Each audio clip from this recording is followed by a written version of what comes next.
Neste tópico, vamos falar primeiramente dos tributos incidentes sobre a receita. Por quê? Temos uma diferença aqui entre os tributos que incidem diretamente sobre a receita e os tributos que incidem sobre o lucro.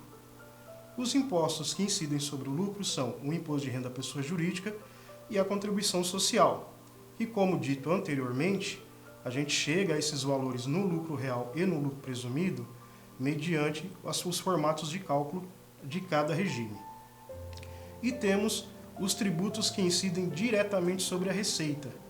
Ou seja, esses tributos, a incidência deles ocorre mediante a aplicação sobre a receita bruta, o valor que a empresa faturou em determinado mês.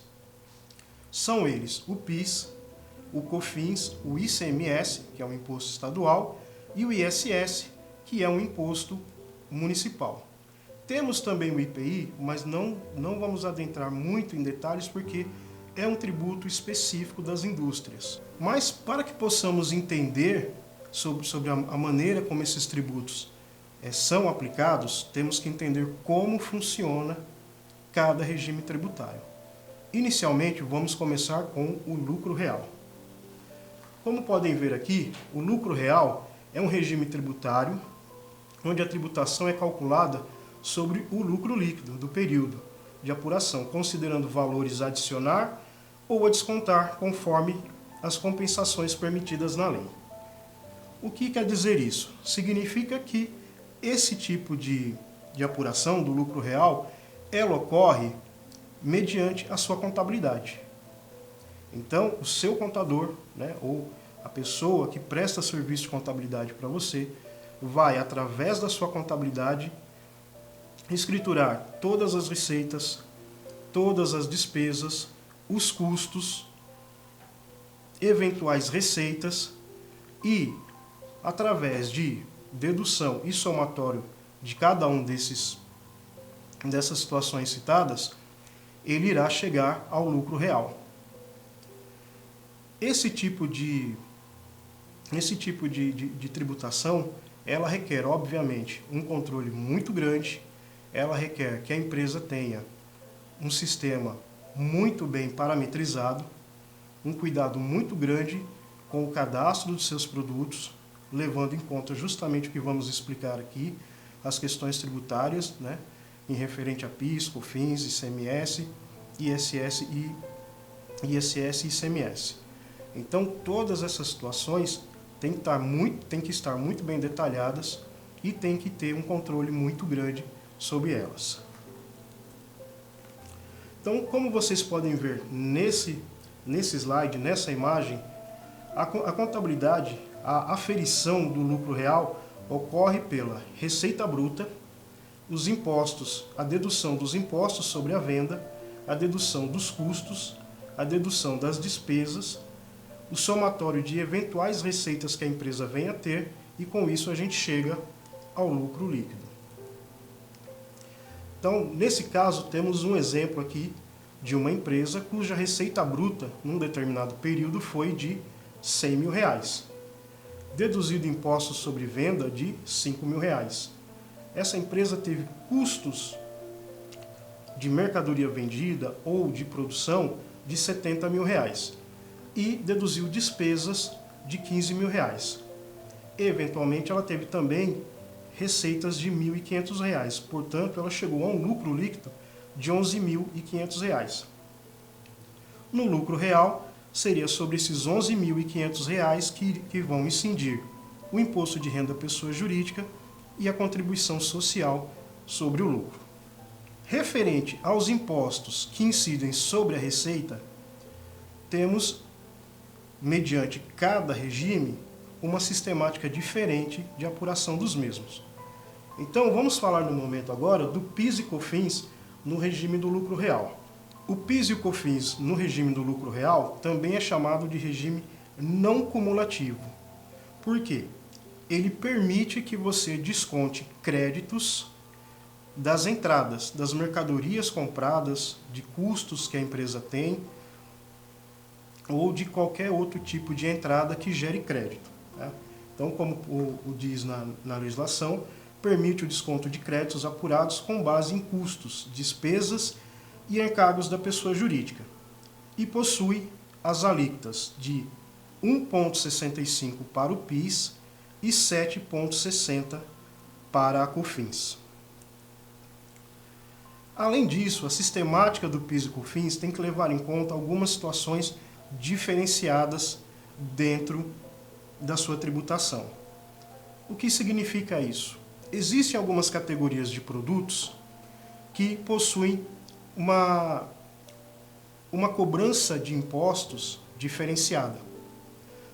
Por exemplo, nós temos dentro do regime do PIS e COFINS a cobrança monofásica, muito comum, por exemplo, para quem trabalha com bebidas frias, quem vende refrigerante, cerveja, isotônicos, águas minerais. No que consiste a cobrança monofásica? A cobrança ela ocorre na fase inicial, ou seja, lá na produção, lá na indústria, ela é cobrada de uma forma diferenciada lá, e nas fases subsequentes essa tributação já não ocorre mais. Portanto, quem vende esse tipo de mercadoria vai fazê-lo de forma a não ser tributado. A saída ocorre com a alíquota zero. Uma outra situação que nós temos dentro do PIS e COFINS também é a substituição tributária. Nesse caso, comum nos cigarros. Então, o que acontece nesse caso? Basicamente a mesma coisa da tributação monofásica. Ou seja, ocorre uma tributação na indústria, concentrada na indústria, e as fases subsequentes, ou seja, a venda da indústria para o atacadista e do atacadista para o varejista e desse para o consumidor final, não ocorrem mais tributações. Ou seja, também é uma venda onde a saída vai ser com a alíquota zero. Também temos a própria alíquota zero, que é mais comum nos itens da cesta básica. Então, alguns itens da cesta básica, arroz, macarrão, alguns itens até de higiene, né, que compõem a cesta básica da higiene, eles têm alíquota zero. Então, não tem alíquota de entrada e também não tem na saída. Esses casos específicos aqui, da tributação monofásica, substituição tributária e alíquota zero, o que ocorre então é que a empresa, quando ela adquire essas mercadorias, ela não se aproveita de crédito, mas também não é cobrado o PIS e o COFINS na saída dessas mercadorias.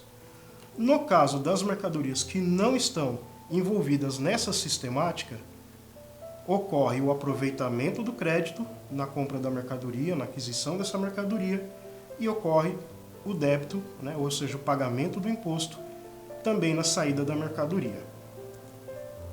Então nós temos aqui um exemplo aqui de apuração de PIS e COFINS na sistemática não cumulativa. No caso aqui temos entradas, ou seja, aquisição de mercadorias, de insumos, no valor de R$100 mil. Uma base de cálculo de R$50 mil, ou seja, estamos trabalhando com a ideia de que desses R$100 mil que a empresa comprou de mercadoria, 50 mil estão elencados naquela situação que falei anteriormente, de substituição tributária, de tributação monofásica ou alíquota zero. Portanto, a nossa base de cálculo será de R$50 mil. Portanto, R$50 mil aplicado 1,65, teremos R$825 de crédito de PIS. E R$50 mil vezes 7,60, teremos R$3.800 de crédito de COFINS. Já na apuração da saída, o que ocorre aqui? Teremos uma saída no valor de R$180 mil. E vamos trabalhar com a mesma sistemática. 50% dessas saídas, dessa receita, não incide PIS e COFINS. Está elencada lá como monofásica, substituição e alíquota zero. Portanto, teremos R$90 mil vezes 1,65, 1.485 de PIS a pagar e 90 mil vezes 7,60, R$6.840 de COFINS a pagar. Nesse caso, como fica a apuração? Crédito de PIS de 825 menos débito de PIS de 1.485, teremos R$660 de PIS a pagar. No caso da COFINS, R$3.800 de crédito, debitam R$6.840 de débito, gerando R$ 3.040 de COFINS a pagar. Essa é a sistemática de pagamento, de apuração do PIS e COFINS nas empresas do lucro real, que trabalham com o regime não cumulativo. Espero que tenham gostado da aula, tenham gostado dos esclarecimentos e vou aguardá-los na próxima aula.